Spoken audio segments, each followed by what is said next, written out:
They say some stories are better left untold, but I can't keep mine in anymore.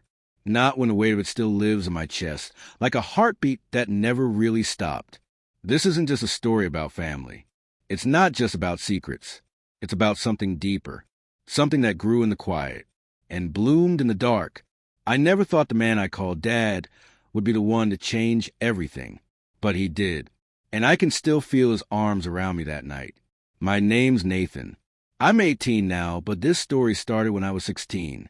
I grew up in a quiet suburb in Pennsylvania. White fences, quiet lawns, neighbors who smiled at each other but didn't really know each other. My mom left when I was 8. No real explanation, just a note on the kitchen counter, and a voicemail we never listened to. It was just me and my dad after that.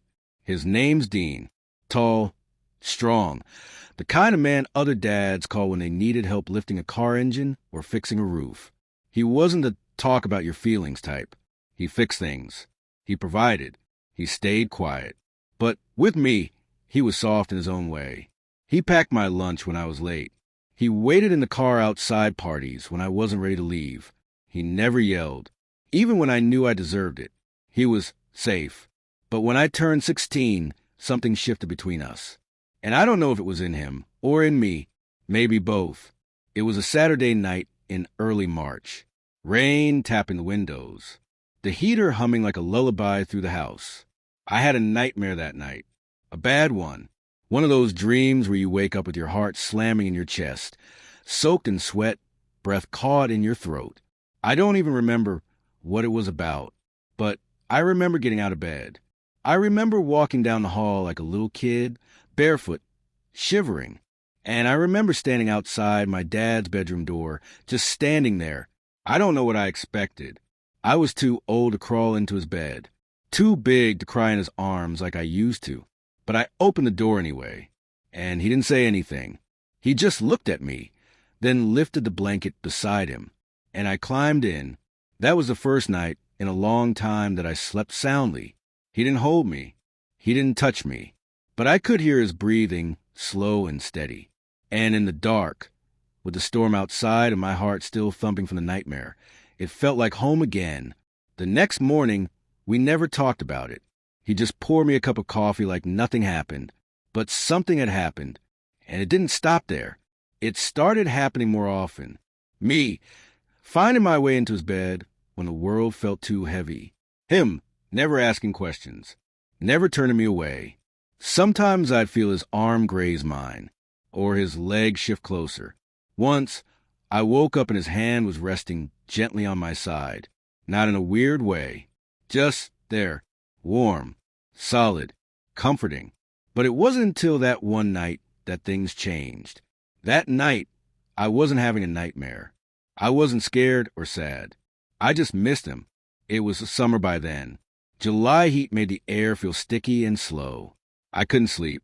So I wandered into his room without knocking. He was awake, lying on his side, staring at the ceiling like he was lost in a thought he couldn't escape. "Can't sleep?" he asked. I shook my head. He didn't lift the blanket this time. I just climbed in beside him like I belonged there. I lay on my back. So, did he? The silence stretched between us like a string pulled tight. And then he turned onto his side, facing me. I could feel his breath on my cheek.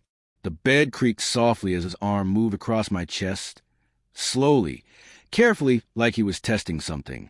And then he pulled me close. Not like a father holding his scared son. No, this was something different. His hand pressed gently against my stomach. His chin rested near my shoulder. My body froze, but not in fear, in electricity. My eyes stared at the ceiling, wide and blinking, heart pounding so loud I thought he could hear it. And I felt his lips barely press against the back of my neck. Soft, quick, almost like he didn't mean for it to happen. But it did. I didn't move. I didn't speak. I didn't sleep that night. I just lay there, wondering what had just happened, and why a part of me didn't want it to stop. The next morning, he was gone before I woke up, but he left breakfast on the counter, with a note, heading to work early. "There's orange juice in the fridge. D. No, Dad. Just D. That was new. I stared at the note for what felt like forever, and suddenly, I felt like I wasn't just a son anymore. I was something else. Something neither of us had a name for. I kept telling myself maybe I was reading too much into it. Maybe he was half asleep.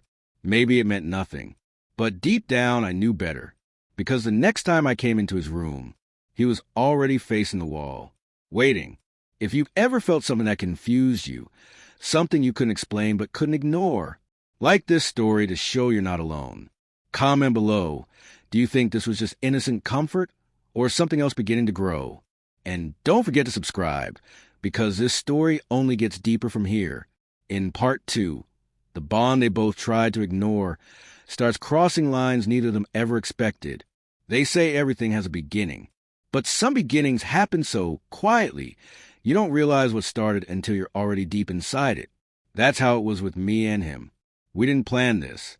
We didn't talk about it. We just kept inching closer, one quiet night at a time, until there was no space left between us. Not in the bed, not in our hearts, not in our heads. After that night, when he kissed the back of my neck, something shifted. He wasn't the same, and neither was I, but we didn't speak of it. We didn't need to.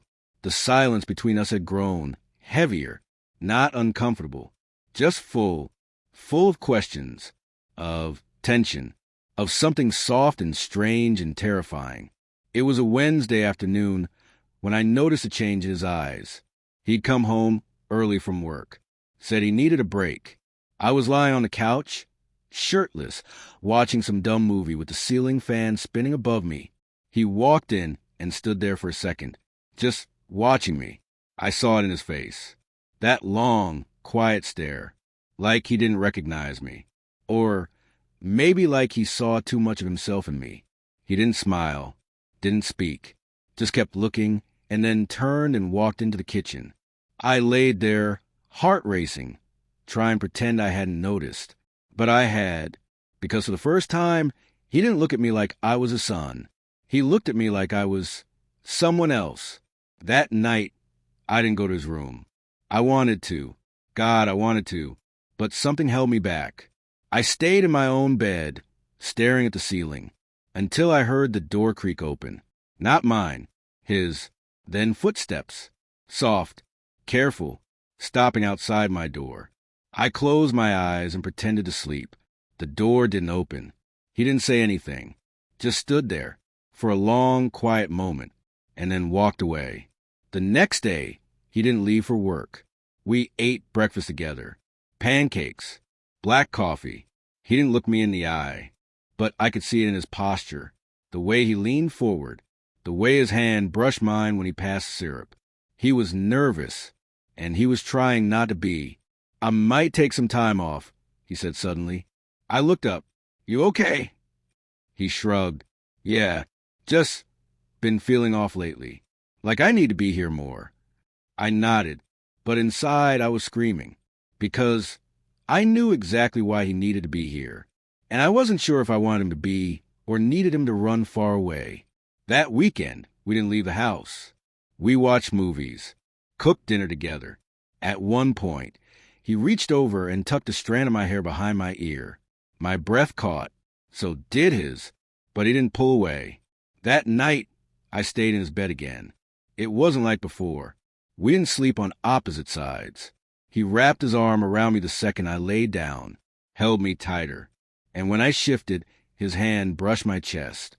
Not by accident. I turned slightly, just enough to see his face in the dark, and he was already looking at me. Eyes soft, lips parted, breathing slow, and then he whispered it, a single word. Nate, my name, but it sounded different coming from him, almost like a prayer, like he didn't know whether to worship me or run from me. I didn't answer, just let myself lean into him, let myself melt into the warmth of his body, his chest against my back, his hand resting just above my heart. And in that silence, we finally admitted what neither of us had the courage to say. In the morning, everything was back to normal. Sort of.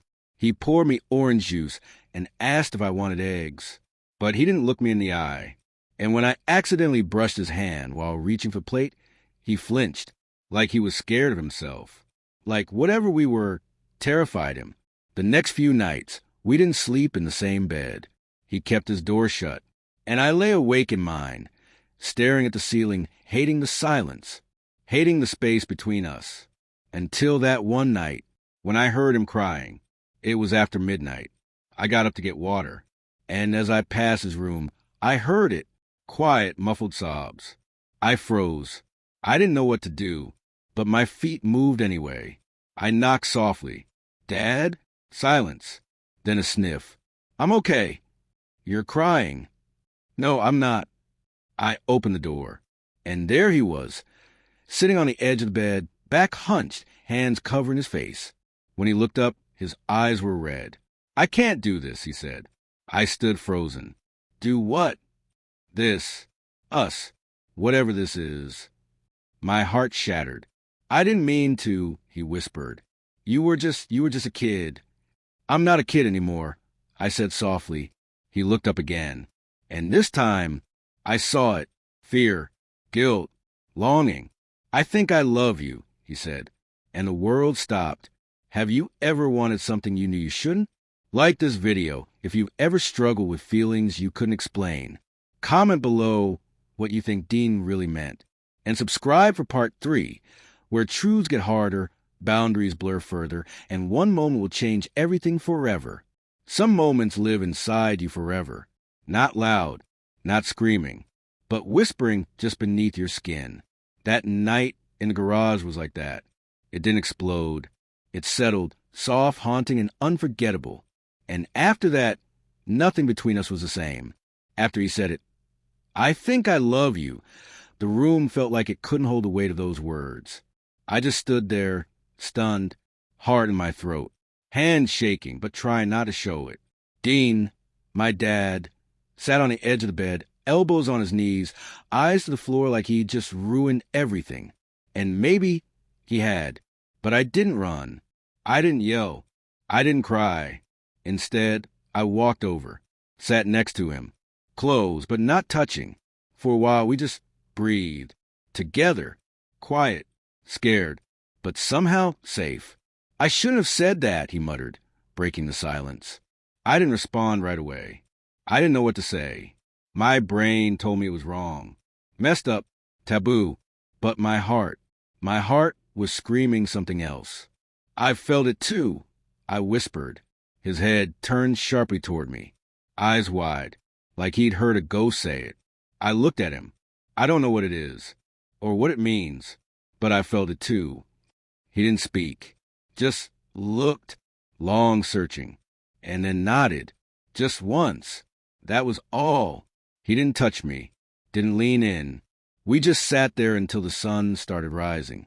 And then I went back to my room. The next few days were strange, almost too normal. We didn't mention it. He cooked breakfast. I did the dishes.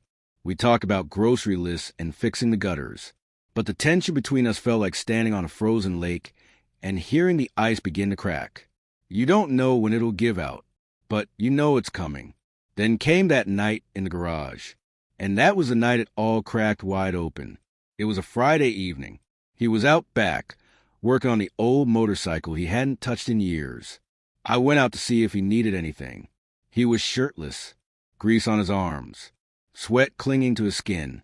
I paused in the doorway, just watched him, the way his muscles moved when he tightened the bolts, the way the sunset painted soft shadows across his back. He looked up, caught me staring.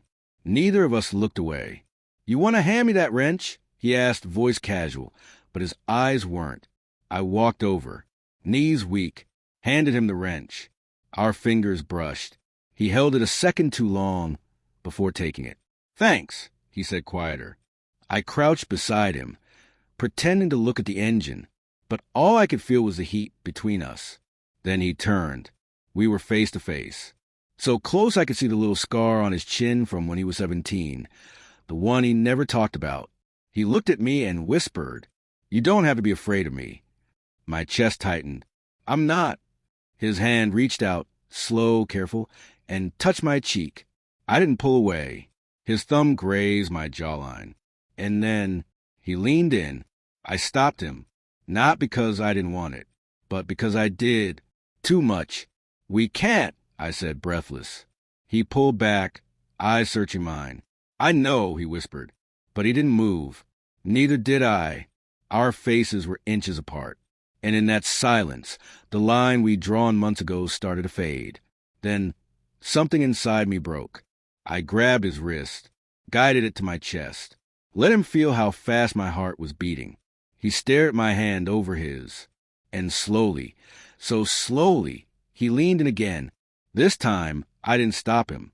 It wasn't a kiss. Not exactly. Just lips brushing lips. Barely there. But it burned like fire under skin. A soft, aching kind of touch. The kind that says, I wanted this, even when I wasn't supposed to. Then we heard it. The slam of a car door outside. The neighbor's dog barking. Reality, snapping back like a rubber band. We jumped apart. He stood up fast, wiped his hands on a rag, turned away. I stood there, silent, trying to breathe, trying not to cry. He wouldn't look at me. Go inside, Nate, he said quietly.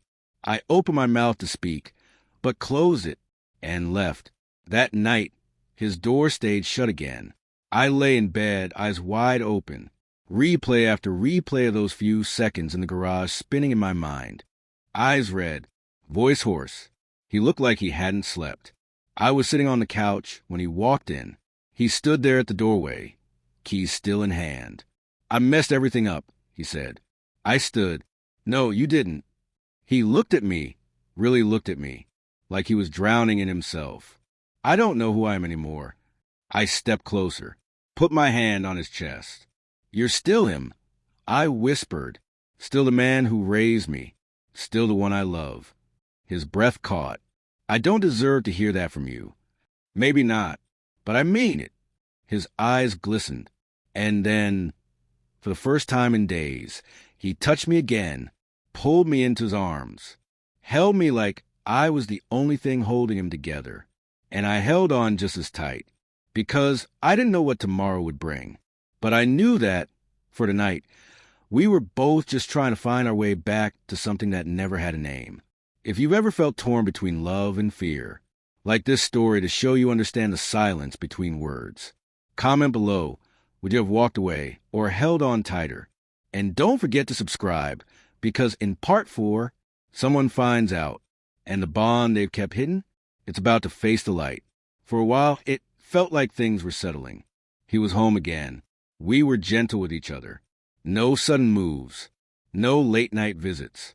Just quiet breakfasts, casual glances, and the soft kind of tension that always hummed beneath the surface. Neither of us spoke about what happened in the garage. We didn't touch. But something in his eyes, something in the way he looked at me, told me it was still there. That feeling, that want, that quiet wrongness that somehow felt so right. It was during that uneasy calm that the first crack appeared. Her name was Amanda. My cousin, his niece. She came to stay with us for a week.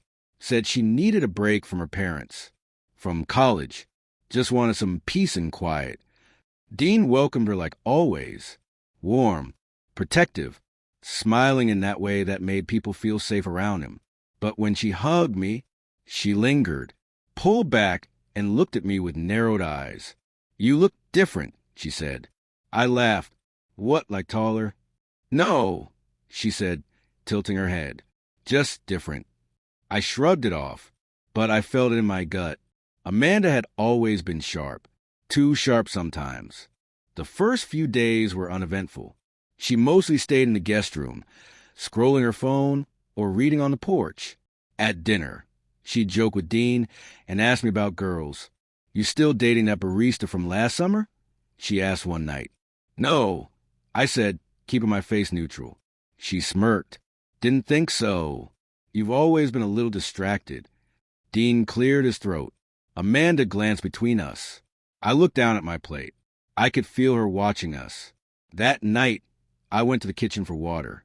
The lights were off, but Amanda was sitting at the table, just a silhouette in the dark. You really think I don't see it? She said softly. I froze. What? She stood, walked slowly toward me. Her voice was calm. Too calm. The way you two look at each other. The way he tenses when you walk into the room. The way you avoid touching. I stayed quiet. She stepped closer. I don't know what happened, she whispered, but something did. I tried to move past her, but she grabbed my wrist. I'm not judging you, she said. I looked at her. Finally, her eyes weren't angry, just sad, like she already knew the answer and didn't want to hear it confirmed. I just want to understand, she added. There's nothing to understand, I said quickly, and walked away. The next morning, Dean could tell something was off. He asked if everything was okay. I said yes. Amanda said nothing. She avoided looking at him, kept her eyes on her cereal. And I knew then she hadn't told him. Not yet, but she was thinking about it. That afternoon, Dean offered to take her into town. Said they could go shopping, maybe get dinner. I stayed behind. And the house felt like it was holding its breath without them. Hours passed. It was almost midnight when I heard the car pull up. Their voices were muffled, too quiet for a driveway conversation. Then the door opened. Dean came in first, his face pale, jaw tight. Amanda followed a few steps behind, avoided my eyes. Dean didn't say goodnight. He just went straight to his room. Amanda lingered at the base of the stairs. I didn't tell him, she said softly. I asked him. I turned. What did he say? She swallowed. He didn't deny anything. She looked at me then, full on. I don't know how far it went. I don't want to know. But whatever it is between you two. She trailed off, then turned and walked upstairs. I didn't sleep that night, not even a little. And when I heard footsteps in the hallway at 3 a.m., I sat up instantly. It was Dean. He pushed the door open gently. His eyes met mine. I waited for him to speak, but he didn't. He just stepped inside and sat at the edge of my bed. I didn't know she'd see it. He said finally, I thought we were careful. I stayed quiet. She said she saw it in me. He added, not in you. That made my chest ache, because it wasn't true. We both wore it on our faces. We just pretended we didn't. He leaned back, hands over his face. I shouldn't have let this happen, he whispered. I was weak. I reached out. My fingers brushed his. You weren't weak, I said. You were just alone. He looked at me then, and in his eyes, I saw something I hadn't seen in weeks. Not guilt, not confusion, but heartbreak. Real, shattering heartbreak. I think I need to leave, he said quietly. The air left my lungs. Where? Somewhere. Anywhere. Just for a while. I sat up straighter. What does that even mean? He looked away. It means we need space. To remember who we are. To stop this before it gets worse. My throat burned. But what if I don't want to forget? I asked. His eyes snapped back to mine. And for a moment, I thought he'd say it. That he didn't either. But he didn't. He stood. I'm leaving in the morning. And just like that, he was gone again. When I woke up, his car was already out of the driveway. Amanda was in the kitchen. She handed me coffee. Didn't say a word. Then she slid her phone across the counter. There was a message on the screen. From him. To her. I'm trusting you to look after him. My chest tightened. I pushed the phone back. I don't need anyone to look after me. I muttered. Amanda sighed. Yeah, you do. We all do. Especially when we're drowning and pretending we're not. I said nothing, because she was right. The next few weeks were gray. I went through the motions. School, groceries, dishes, sleep, but none of it felt real. He'd taken something with him when he left, and I didn't know how to get it back. One night, weeks later, I heard the front door unlock. I thought I was dreaming. I wasn't. He was standing there, just like that. Same jacket, same eyes, same everything. I came back, he said softly. I stared at him, afraid to blink, afraid he'd vanish again. Then he added, but not for long. My stomach dropped. He stepped closer. I needed to see you, just once, before I go somewhere farther. I walked toward him, farther where... He paused. Maybe a different state. Maybe out of the country. I looked at him, heart cracking open. Why? He didn't answer right away. But when he did, his voice broke. Because I don't trust myself around you. I stepped forward, put my hands on his chest, felt the way his heart raced under my palms. Then let me come with you. He shook his head, tears in his eyes. No, that's the problem. I want you to. He leaned in, forehead resting against mine. I love you, and I hate that I do. We didn't kiss. Not that night. We just stood there. Two people tangled in something too deep, too complicated, too wrong for the world to understand, but too real to let go. The house felt colder the second he walked in, not because of who he was, but because of what he had already decided. He wasn't here to stay. He was here to say goodbye. Again, and this time, it felt final. Dean stood in the entryway like he didn't recognize the place, like every memory in these walls had turned into something heavy. He looked at me, and I could see the storm in his eyes, the pull between wanting to run and wanting to stay. My chest tightened. You said you came back for one night. I whispered. He nodded slowly. Yeah. My voice cracked. Why torture yourself like that? He didn't answer. Not directly. He stepped forward, took off his jacket, hung it on the same hook it had always been on. Because I needed to feel this place one more time, he said. I needed to see you one more time. We didn't hug, didn't touch. There was just too much between us now. Too much want, too much guilt, and that unbearable ache of knowing love doesn't always show up the way it's supposed to. We sat on the couch for a long time, both staring at the blank TV screen. I saw a therapist. He finally said. My head turned sharply. What? He nodded. Out of town. A guy who doesn't know me. Doesn't know you. I just needed to talk. My heart started to pound. What did you tell him? The truth, or the parts one could say out loud. I swallowed hard. And what did he say? Dean exhaled a slow, shaky breath. He said I needed space. That love gets confused when someone feels starved for it long enough. I looked down. What about when two people feel that at the same time? He didn't have an answer, because we both already knew. That was exactly what happened. You were the only person who ever really saw me, he said quietly. Even before all this, you saw me, not just as a dad, but as a man. I bit my lip. You think that's what did it? You think we confuse being seen with being something else? He shook his head slowly. No, I think it was always there. We just kept pretending it wasn't. He stood, started pacing slowly. The night I told you I loved you, I meant it, but I didn't even understand what kind of love it was. His voice broke slightly. I still don't. I stood too. I think I do. He stopped, looked at me. You do? Yeah. I stepped closer. It's the kind of love that scares you, because it doesn't fit in any box. It doesn't follow any rule. It just is. He stared at me, breathing through his nose, and then said, I wish I could live in that kind of love, but I don't know how. Silence. Then softly I asked, would it help if I said I still love you too? His eyes filled instantly, and he nodded, just once, like that one nod was holding up the weight of everything else he wanted to say. That night, he didn't go to the guest room. He asked if he could lie beside me, just for a while, just until he fell asleep. I said yes, not because I thought it was harmless, but because I couldn't bear to spend that night apart.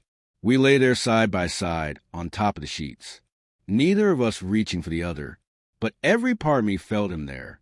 Every inhale, every quiet exhale, every unspoken word between us. I turned my head slightly and whispered, what happens after the night? He didn't answer right away. Then, I leave. But this time I won't disappear. I'll write. I'll call. I'll figure myself out. And what am I supposed to do in the meantime? He turned his head too, looked me straight in the eyes. Live, he said. You deserve a life outside of this, outside of me. I reached for his hand, laced our fingers together. I don't think I want one. He held my gaze, and then he kissed my hand. Just once. A kiss that held more sorrow than passion, more goodbye than hello. We fell asleep like that, his hand in mine, his breathing slow and deep. And for a few precious hours, everything was quiet. No guilt, no rules, no fear, just that unbearable feeling of wanting something the world never gave you permission to want. When I woke up, the space next to me was empty. I sat up fast. His bag was gone, his jacket too. But on my pillow, a note, folded in half. I unfolded it with trembling fingers. Nate, I don't know what I am. I don't know what we were. But I know you saved me from a life of never feeling anything again. I will carry that night with me for the rest of my life. Please be happy. D. I pressed the note to my chest and sat in silence for what felt like hours. Not crying, not screaming, just feeling everything, all at once. Amanda came by that evening. She took one look at my face and didn't say a word, just walked up, hugged me tightly, and sat with me. No questions, no judgment, just her presence. And somehow that helped. In the weeks that followed, I started to function again, went back to school, got a part-time job, tried to keep my hands busy when my thoughts got too loud. Every few days, I get a postcard from a different state, no return address, just his handwriting and a few cryptic words. Found a lake that reminded me of the one from our road trip. Still don't like cold water. Thinking of you. Or met a woman at a diner who said I looked lonely. I didn't argue. Hope you're smiling today. I kept every single one. Stacked them in a wooden box under my bed. My private treasure chest of what once was, and maybe never will be again. I tried to move on. Even dated someone for a while. But every time they looked at me, touched me, kissed me, it felt like I was cheating on a memory. One night, months later, Amanda came over. We were drinking tea on the porch. She looked at me and asked, "Would you ever go find him?" I didn't answer right away. Then said, "If I did, I don't think I'd want to come back." She nodded slowly. "Then maybe that's what you need to do." I stared out at the stars. And for the first time in months, I didn't feel trapped. I felt free. Scared, but free. Because I knew then this story between us wasn't over. Not yet. Not even close. I didn't leave right away. The decision sat in me like a flickering candle. Barely enough to light the room, but enough to know it was there. For weeks, I went through the motions, pretending that I was still living. But I wasn't. Everything reminded me of him. The way he drank his coffee black, but with 2 sugars. The small creak in the hallway floorboards where he used to stop by my door. Even the smell of the laundry detergent he liked clung to certain shirts I hadn't worn since he left. It was like the house wouldn't let me forget.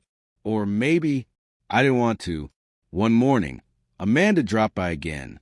I hadn't told her everything, but she knew enough. She sat on the edge of my bed, her gaze steady. "You're waiting for something that's not coming back," she said. I looked up. She wasn't being harsh, just honest. I nodded. "Then maybe it's time to stop waiting," I said. She tilted her head. "You're leaving?" I didn't answer with words. I just reached under my bed and pulled out the box, the one with the postcards. Every one of them, a breadcrumb, a quiet, cryptic trail. And for the first time, I started reading them like a map. The first was from New Mexico, then Wyoming, then somewhere near a lake in Montana. He never said where exactly, but he always gave just enough. Enough that if I really wanted to, I could follow. It took me a week to pack. I didn't tell anyone else, not even my friends. Amanda drove me to the edge of town. She stopped the car near the old gas station by the highway. "You don't have to come back," she said, placing her hand over mine. "Not if it hurts." I squeezed her hand. "I don't know what I'm going to find." She smiled sadly. "Maybe it's not about finding something. Maybe it's about feeling something again." I didn't cry when I left. I thought I would. But all I felt was a strange mix of hope and fear. like standing at the edge of high dive and not knowing if the water below was shallow or deep. Still, I jumped. I drove for 2 days straight, slept in cheap motels, ate gas station food, let the postcards guide me. Each stop felt like getting closer to something that never fully left my chest. The lake he mentioned? I found it. It was exactly how I pictured it. Cold, gray water, pine trees all around, quiet, still. I stood at the edge and imagined him there, alone, thinking, maybe writing that card with shaking hands. I sat there for hours, but there was no sign of him. Not yet. Another card had said something strange. There's a diner in Missoula where the waitress wears purple lipstick and tells terrible jokes. She reminds me of someone we never talked about. I had no idea what that meant, but I went to Missoula anyway. I found the diner. It was real. And the waitress? She did wear purple lipstick. When I asked about a man named Dean, she gave me a look. You mean the guy with the haunted eyes? She said, yeah, he came through here. Sat right there in that booth by the window. My breath caught when... She shrugged. Couple weeks ago. Maybe 3. He didn't say much. Just drank coffee and tipped well. Did he say where he was going? She smiled. Left a note. Said he was heading where the snow never sticks and the stars feel closer. I frowned. That's not a place. Sure it is, she said, chewing her gum. You just haven't been there yet. It was a dead end, but also not, because if he'd been there recently, then he wasn't far. And more importantly, he was still thinking of me, still writing words only I could understand. I kept driving. Another 2 days. Every mile stretched the thread between us thinner, but it didn't snap. It pulled. In a tiny town outside Idaho Falls, I checked into a dusty little lodge with creaky floors and a broken vending machine. I was exhausted, hungry, tired of the silence. So I walked to the only bar still open at 10 p.m. It was almost empty. A couple of truckers, some locals playing pool. And at the end of the bar, I saw him. Dean. Older. Tired. His hair longer, Messier. But him. Absolutely him. He didn't see me right away. He was nursing a beer, flipping through a small notebook. And for a moment, I just watched. He looked like someone who had been running. Not from danger, but from himself. Then he turned his head, saw me, and everything in his face froze. For a second, no one moved. Not even the bartender. Just us. 2 ghosts locking eyes in the middle of nowhere. Then he stood, slowly, like his legs weren't sure how to carry him toward me. Nate, he whispered. I didn't answer. I just walked straight into him and hugged him like my life depended on it. Because maybe it did. He didn't pull away. He wrapped his arms around me and buried his face in my neck. God, he breathed. What are you doing here? I pulled back slightly, looked into his eyes. Following you, I said. What else? We left the bar without finishing our drinks, walked in silence down the road to his rented cabin. It was small, quiet, smelled like pine and cold air. He made tea. I sat on the couch, and then we just looked at each other, everything unspoken hanging in the space between us. I didn't want to see you like this, he said finally. Not until I figured things out. I shook my head. You've had months. All you've done is run. He looked away. I pressed gently. Dean, what are you so afraid of? He didn't answer right away, then said, of becoming something I can't come back from. My heart cracked open. Then let me be the reason you don't go that far. The silence after that wasn't empty. It was full of pain, of love, of memory, of 1,000 things we'd never said. He reached out then, took my hand, held it like he'd never let it go again. And for the first time, there was no guilt in his eyes. Just want, just love, and the quiet understanding that maybe, just maybe, we were allowed to feel this, even if the world didn't approve, even if we didn't fully understand it ourselves. That night, we didn't sleep on opposite sides of the room. We laid down together, under one blanket. No words, no shame, just closeness. breath against breath, heartbeat against heartbeat, a hidden bond no one else could see, but one we no longer tried to hide from ourselves. The morning after I found him felt unreal, not like a dream, but like something too fragile to touch. Like if I reached too hard for it, it might disappear. Dean was still asleep when I woke up. His hand was resting lightly against mine beneath the blanket. Like even in his sleep, he didn't want to let go. His chest rose and fell in slow, peaceful breaths. And for the first time in so long, he didn't look burdened. He looked free. I didn't move, didn't want to.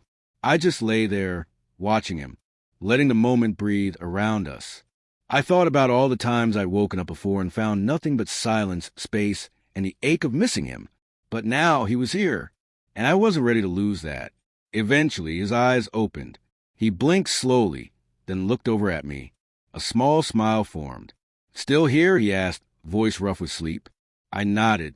"Still here." He shifted closer. And for the first time since this all began, he didn't pull back, didn't hesitate. He just leaned in and kissed me. Soft, careful, like he didn't want to startle the morning. But it was real, and it changed everything. We spent most of that day in silence. Not because we didn't have anything to say, but because the air between us was so full. Every look, every touch, every shared glance was louder than words. He made breakfast.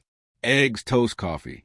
I sat at the little table near the window, watching snow fall outside. "You really plan on staying here forever?" I asked. He shrugged, flipping the eggs. "Maybe not forever. Just until I figured out who I was without everything else." I stared down at my mug. "And who are you now?" He turned off the stove. "Someone who's tired of running." After breakfast, we sat on the couch. The postcards were in my bag. I pulled them out, laid them on the coffee table in front of us. He stared at them, then looked at me with something like surprise. "You kept them?" "Of course I did," I said. "They were all I had of you." He ran a hand through his hair. "I didn't think you'd actually come after me." I tilted my head. "Why not?" "Because it wasn't fair," he said quietly. "What I did, what we became." I didn't flinch. "Dean, we didn't become something. We always were. We just didn't know how to say it." He looked at me then, really looked, like he was seeing me for the first time.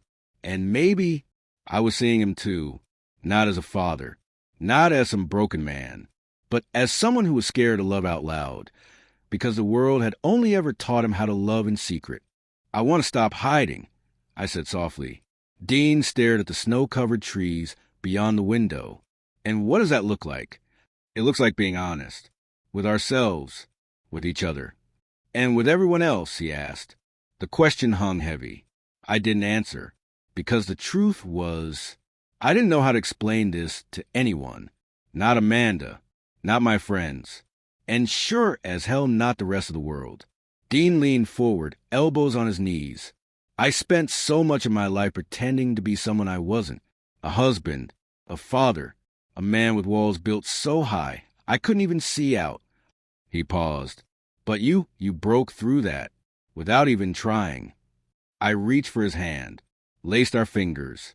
"You made me feel loved in a way that didn't feel like an accident." I whispered, "That's why I followed you." He leaned back and pulled me gently into him. My head rested on his chest. And for a long time, we just stayed like that, not thinking, not worrying, just being. But night came, and with it, reality. We were sitting at the little kitchen table when Dean said, "I talked to a lawyer a few months ago." I looked up, surprised. "Why?" "Because I didn't know what was going to happen, and I needed to know what the lines were. Legally, emotionally, everything." My heart pounded. "What do they say?" "They said the law doesn't care how you feel. It only cares what you do." He paused. "And if anyone ever found out about us, especially without context, they'd twist it." I swallowed. "And what does that mean?" "It means we have to be careful." There was a heavy silence. Then I whispered, "Do you regret it?" Dean's head snapped up. "What?" "Any of it. Me. The kiss. Letting me stay." He looked me dead in the eyes. "No," he said. I only regret waiting so long, to be honest. That night, we lay together again. But it felt different. Not because we didn't care, but because caring had consequences now. Real ones. We didn't cross any lines. Didn't go further than what already lived in our hearts. But the emotion in the room was thick. Like everything we'd ever held back was slowly melting into the space between our bodies. I woke up around 3 a.m. He was already awake, staring at the ceiling. I whispered, "You okay?" He nodded, then after a beat, said, "I dreamed I lost you again." I turned on my side and looked at him. "You didn't." "But I could," he said, "and the thought of that, it terrifies me." I reached out, my fingers brushing his cheek. "You don't have to lose me," I said. "Not if you're willing to fight for this. For us." His hand found mine under the blanket, held tight. "I don't know what we are," he said. "We don't need a label," I replied. He looked at me with a softness I hadn't seen in months. "But if we did, what would it be?" I thought about it, then whispered, "Two souls who met too close, too deep, and too soon to know what it meant." That was enough. For now. The next morning, I woke up to find Dean packing a small bag. I sat up, panic rising. "Are you leaving again?" He turned, surprised. "No, we are." I blinked. "What?" "I don't want to hide here anymore," he said. "Let's go. Somewhere new. Start fresh." My heart skipped. "Together?" He nodded. "But somewhere no one knows us. Where we're just people. We didn't plan it. We didn't have a destination. We just drove. Out of that snowy town. Into the open road. Free. Scared. But together. And for the first time in what felt like forever, the bond between us didn't feel forbidden. It felt real. The road stretched out like a ribbon, endless and quiet. Dean drove. I watched him, his hand steady on the wheel, his eyes flickering from the asphalt to the mountains in the distance. He didn't say much, but he didn't need to. There was a peace in the silence between us now, one we had earned. We didn't have a destination, just a direction. Anywhere but back. By sunset, we crossed into Oregon. Small towns rolled by. We passed forests, rivers, wide open stretches of nothing. We stopped only when we were too tired to keep going. It was a quiet coastal town, half asleep, the kind of place people forget exists. Exactly what we needed. Dean pulled into the lot of a tiny inn called the Driftwood House. It was run by an old woman named May who didn't ask questions, just handed us a room key and told us where to find extra towels. I watched her watch us. Two men, same last name, booking a room with only one bed. She didn't flinch, just smiled, like she'd seen 100 versions of us before and stopped caring long ago. The room was small but warm. Clean sheets, a fireplace, a view of the ocean. We didn't talk much that night. We unpacked what little we brought, then lay side by side on the bed, listening to waves crash in the distance. There was no pressure, no fear of being seen. No one here knew us as father and son. We were just Nate and Dean, two men trying to figure out what their love meant in a world that refused to define it. The next morning, we walked into town. It was quiet, coastal, full of bookstores, antique shops, and diners that smelled like old wood and fresh cinnamon. We found a small cafe by the water and sat outside, sipping coffee and watching seagulls fight over scraps. Dean looked more relaxed than I'd ever seen him. There was a softness in his shoulders, a lightness in his laugh, like something had been lifted off him. I didn't ruin it with questions. Not yet. That afternoon, we walked the beach, barefoot, letting the cold water bite our ankles. Dean picked up a shell, turned it in his palm. "I used to do this with your mom," he said quietly. I blinked. He never talked about her. "She liked the beach?" I asked. He nodded. "She used to say the ocean was the only thing big enough to hold her sadness." I swallowed. "And what about you?" He gave a small laugh. "I thought I was a land. Solid. Reliable. But the truth is I was always a tide. Coming and going. Never sure where I belonged." That night, we lit a fire in the little room. Dean sat on the edge of the bed, drying his hair with a towel after a shower. I watched him in the firelight, the way his body moved, the quiet curve of his jaw. He looked vulnerable, and for the first time, I realized how human he really was. Not the untouchable figure from my childhood, not the man who always had answers, but someone just as lost, just as afraid, just as in need of love. He turned to me. "What are you thinking?" I hesitated, then said that I've never felt safer than I do right now. He smiled. "Me too." We didn't talk about the past that night, didn't talk about the future. We just existed in the moment. He pulled me into his arms, and I let him. Our bodies fit together like two pieces that had always belonged. We kissed, slowly, softly, but this time there was no hesitation, no guilt, only need, only truth.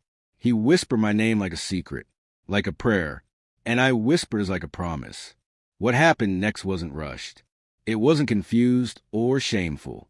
It was right. For the first time, it felt like we weren't breaking anything.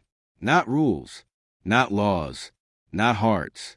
We were just two souls finding each other in a place where no one else had ever looked. Afterward, we lay tangled in the sheets, our breaths slow, our skin warm. Dean stroked my hair, eyes distant. "You know we can't stay here forever," he said. "I know," I whispered, "but I don't care." And I meant it, because for the first time in our lives, we'd stopped pretending. And even if the world outside this tiny room still didn't understand us, we finally understood ourselves. In the following days, we settled into a rhythm. Coffee in the morning, walks on the beach, quiet dinners where no one stared too long. We were anonymous, invisible, free. I got a job at the bookstore. Dean helped out at the docks. The town welcomed us without fanfare or questions. Maybe they knew, maybe they didn't, but no one cared, and that was all we needed. But peace never lasts forever, and sometimes even the quietest towns have long memories. One afternoon, I walked into the shop to find a customer staring at me. A woman, familiar. Her eyes narrowed, then widened. "You're Nate," she said. "Nate Callahan." I froze. She smiled, but not kindly.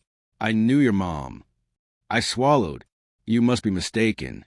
She leaned closer. "No, I'm not. You look just like your father." I said nothing. She looked around the shop, then back at me. "Funny, word around town is you two live together. Just the two of you, real close." Her words hung heavy in the air. I didn't respond. She leaned in even closer. "People talk, you know." And then she walked out. That night, I told Dean. He didn't panic, didn't shout. He just sighed and rubbed his temples. "We knew this might happen," he said. I nodded. "But I don't want to leave," I said. He looked at me. Neither did he. We didn't leave. Not yet, but the air around us changed. Every look in the grocery store felt heavier. Every whisper in the cafe seemed louder. We were still free, but now we were also seen. One night, we sat on the porch of our little inn, watching the stars. Dean sipped his beer, then said, "If it all falls apart, would you regret it?"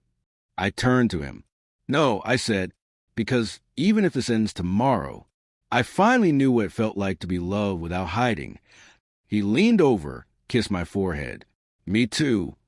And as the waves crashed against the rocks and the sky stretched endless above us, I held on to him, and he held on to me. Whatever came next, we'd face it together, even if the world never knew what we really were. It started with whispers, at the grocery store, in the diner, along the beach trail we used to walk every morning, hand brushing hand when no one was looking. Now, people were looking. Some glanced quickly and turned away. Others stared longer. One woman crossed the street when she saw us coming. Dean noticed it all, of course, but he didn't say anything. He just gripped the bag of groceries tighter and walked a little faster. That night, I found him sitting in the dark on the porch, eyes fixed on the stars like they held some answer he hadn't found yet. "You okay?" I asked. He nodded, then shook his head. I thought, if we went somewhere quiet, people would mind their own business. I sat beside him. "They did," I said, "for a while." He didn't look at me. Maybe we stayed too long. The next day, someone scrawled something on our door. Disgusting. Just that. All caps. In red. The old lady who ran the inn, May, saw it first. She didn't say much, just gave us both a tight nod when she handed over a sponge and some cleaner. Dean scrubbed it off while I stood behind him, hands balled into fists. Not because I was scared, but because I hated that he had to clean up the mess left by someone else's fear. We didn't talk that night, but when we got in bed, Dean pulled me closer than usual, held me like the world outside was water trying to drown us, and he was the only thing keeping me from slipping under. The next morning, May slipped us a note under our door. I don't care what they say. I know kindness when I see it. You boys are safe here. M. Dean read it 3 times, folded it slowly, then tucked it in his wallet like something sacred. But even safety can feel small when the world starts closing in. We still went out, but less. Stopped holding hands.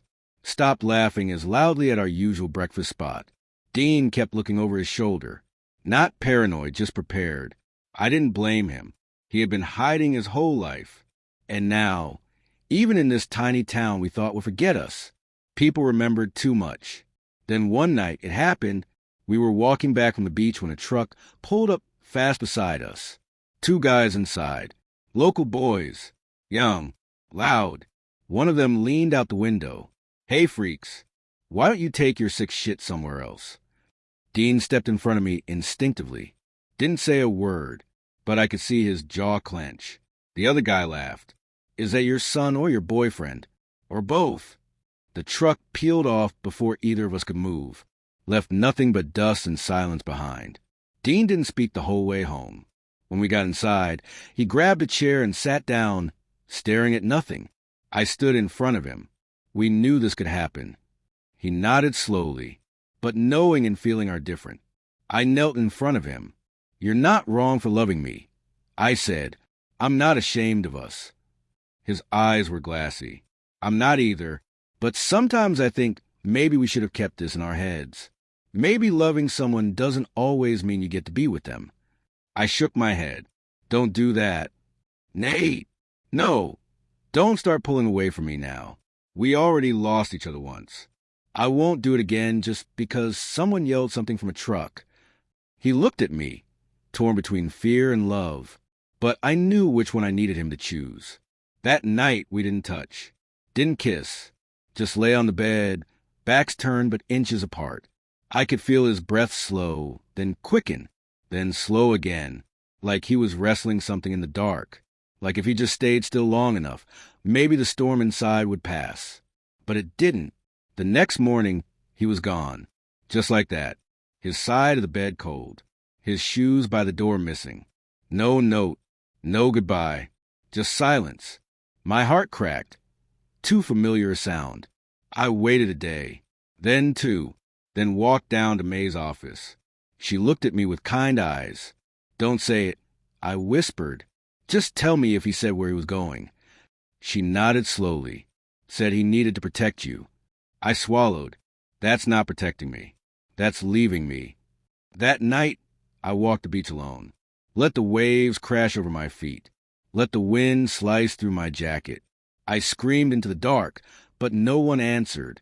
Not even him. Day 3 I packed. Paid May for the week. She gave me a long hug at the door. I hope he finds his way back to you, she whispered. So do I said. I took a bus inland. No plan. No map. Just a pain in my chest that pulsed with every breath. I checked my phone every 5 minutes. Nothing. Not a text. Not a voicemail. Not even a typing bubble that would have meant he was trying. I tried to forget. Stayed in cheap motels. Got a job stacking shelves. Went out less. Laughed never. Tried to live like someone who didn't carry a secret love in his bones. But grief has a way of whispering when the room goes quiet. And every time I laid down at night, I thought of him. The way he touched my hair. The way he said my name like it meant something deeper than blood. 2 weeks passed. Then 3. I started to believe he was gone for good. That maybe the fear had swallowed him whole. Maybe that truck's window had shouted the last straw. Then one night, I came back to the motel, and there he was, sitting on the steps, a duffel bag by his side, hair longer, eyes tired, but still him. Dean. I froze. He stood, didn't say anything at first. Then, I thought leaving would make it easier. I didn't speak. I thought if I let you go, I'd be saving you. Silence. But I'm not strong enough to love you from a distance anymore. My heart thudded. He stepped closer. I didn't come here to confuse you. I came to ask if there's still room in your heart for me.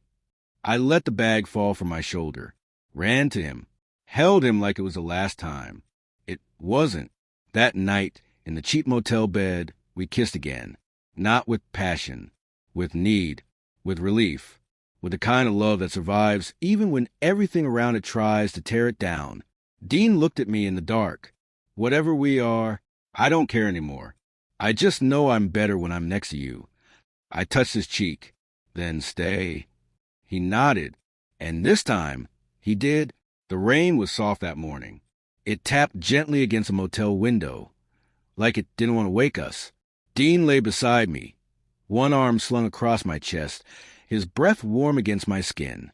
There was no rush, no panic, just a calm after a storm neither of us had expected to survive. After everything that happened in the coastal town, after the graffiti, the stairs, the truck, and the silence that followed, we had learned something the hard way. Love is not always about freedom. Sometimes it's about choosing who you're willing to fight for, and we were tired of running. Dean sat up first, rubbing his face. He looked older, somehow, but in a good way, like the lines in his skin finally belonged to a man who had stopped lying to himself. "You hungry?" he asked. "Starving," I said. He grinned and leaned down to kiss me. Quick, simple, but honest. That was new. We grabbed breakfast from a gas station up the road. Coffee and dry muffins. A bag of jerky. And it still felt like a feast. We ate in the car. Windows fogged from the rain. Seats leaned back. He looked over at me. What if we didn't hide anymore? My heart stuttered. What do you mean? I mean, he stared out the windshield. What if we started a real life somewhere? Bought a place. Got furniture. Slept in the same bed every night, without wondering who's watching. I blinked. You're talking about building a home. He nodded. I want to stop surviving, Nate. I want to start living. With you. We spent the day looking at places on his phone. Nothing fancy. Small town spots. Fixer-uppers. One-bedroom cottages. An old trailer by a lake. Just places where maybe, just maybe, the world wouldn't look at us sideways. Dean found one he liked. A blue farmhouse on a forgotten stretch of road. White porch. Overgrown lawn. A place where the mail piled up because no one remembered to check it. We called the number. An old man answered. Said we could swing by the next day. That night, back at the motel, Dean dozed off with his head in my lap. I ran my fingers through his hair and stared at the ceiling. For the first time, I wasn't scared of what we were. I wasn't confused. I didn't feel broken or twisted or wrong. I just fell home. But peace, I'm learning, never walks in without a shadow. And the past, it never knocks before it lets itself in.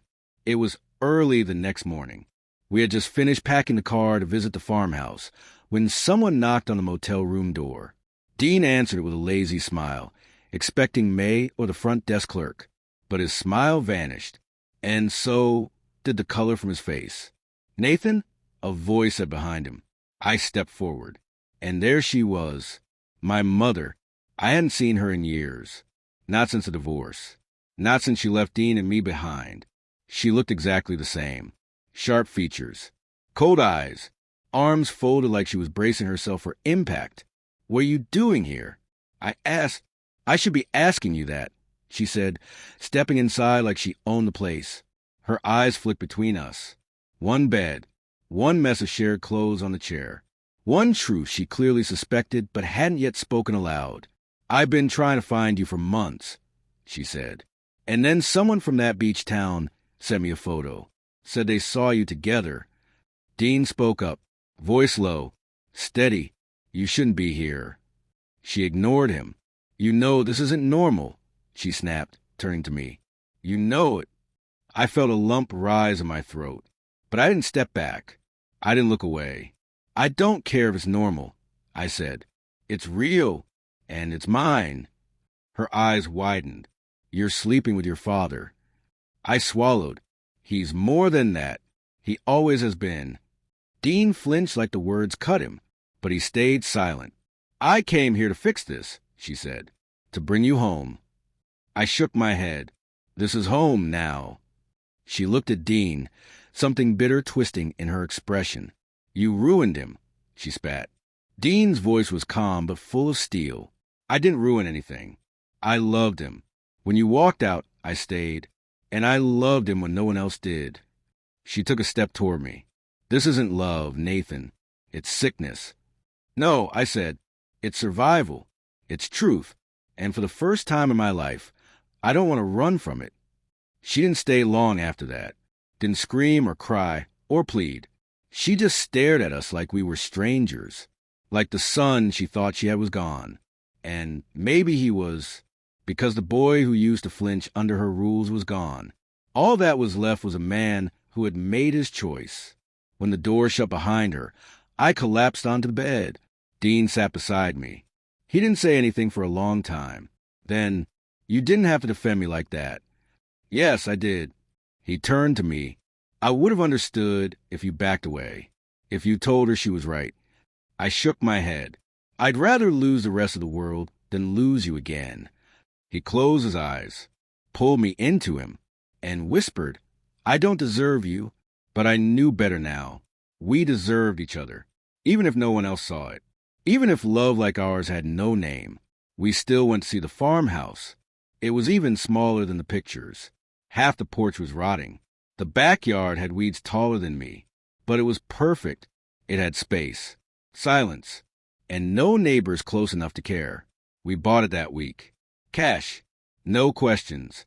That first night in the new house, we slept on the floor in sleeping bags. The air smelled like dust and old paint. But we held each other like we were lying in a palace. He whispered things he'd never said before. Soft things. True things. And I whispered them back. No hesitation. No fear. Outside, the wind howled. But inside, we were safe. There's a strange silence that comes after you stop hiding. Not peace exactly, but a kind of settling. Like the ground beneath you has finally stopped shifting, even if the world above is still storming. That's what it felt like those first weeks in the blue farmhouse. Dean fixed the porch one plank at a time. I painted the walls in soft colors, blues, greens, the kind that made it feel like air and water and safety. We didn't talk about labels. We didn't talk about the world outside. We just lived, woke up tangled, cooked meals from scratch, laughed again, read books out loud by the fire, and touched each other like we had all the time in the world. Because now we did. But life has its own way of testing you when you least expect it, and we were not exempt. It started with a letter. No return address. No stamps. Just a single envelope left at our door. Dean found it and stared at it like it might explode. He handed it to me wordlessly. I opened it. Inside was a short note. You can run from what's wrong, but always finds you again. God sees. And so do we. No name. Just that. Dean didn't flinch. Didn't shout. He just folded it. Put it in the fire. Watched it burn. Then turned to me and said, They don't get to steal our peace. But I could tell something inside him cracked that day. His smile became more measured.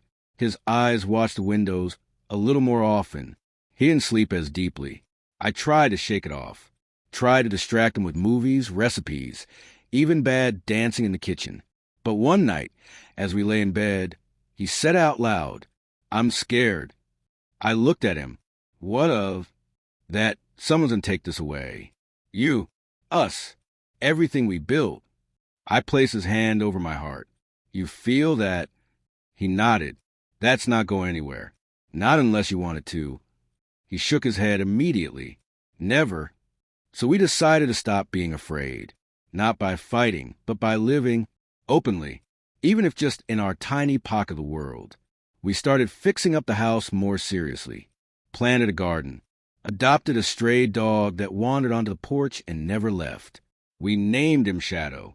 Fitting, because he followed Dean everywhere, like he knew exactly who needed watching over. One night, we heard a knock on the door. Dean froze. I stood, opened it slowly. It wasn't a threat. It was May, from the motel. She held a pie in her hands. Smiled like nothing had changed. Saw your names on the land deed. Had a feeling it was you too. Dean laughed softly, and for the first time in weeks, it reached his eyes. Come in, I said. She did.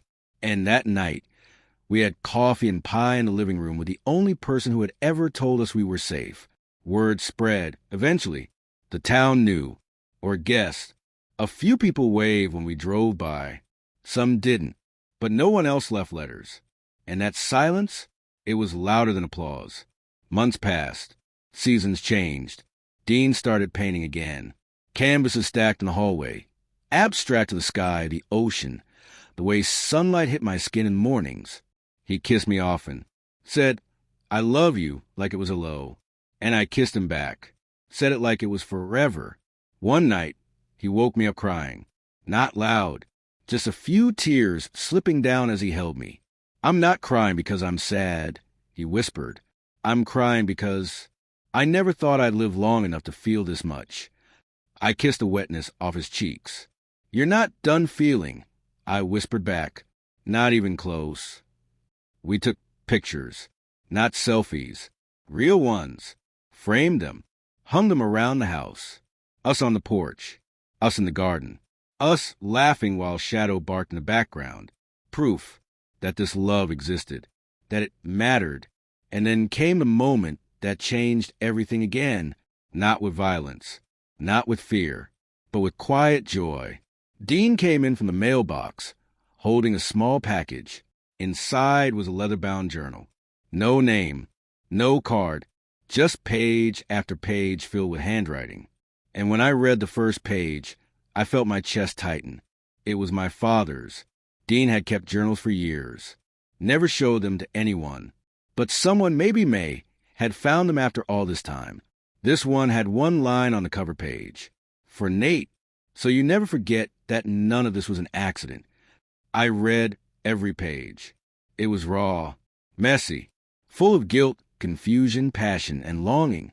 But most of all, love. He wrote about the first time he saw me as more than just a boy he raised. How he fought it, lost sleep over it. How it broke him to realize the world would never understand, but also how he chose it anyway. By the end of the journal, my hands were shaking. I looked at him. You saved this for me? He nodded. I didn't know if I ever had the right to give it to you, but now I do. That night, I wrote something of my own. On the last blank page, this love was never meant to be ordinary, but it is mine, and I will never let the world make me feel less for it. Years passed. We grew older. Wrinkles came. So did wisdom. So did peace. And when we eventually told our story, to the few who truly wanted to hear it, we didn't flinch. We didn't hide. We said it the way it was, unapologetically. We were not father and son in the way the world understood. We were something else, something sacred, a bond that refused to die, even after silence, shame, and separation tried to kill it. And if you ask me now, after all this time, if I regret anything, no, not even a second, because some love stories aren't meant to be neat. They're meant to be felt, to be lived, to be remembered, exactly like this one.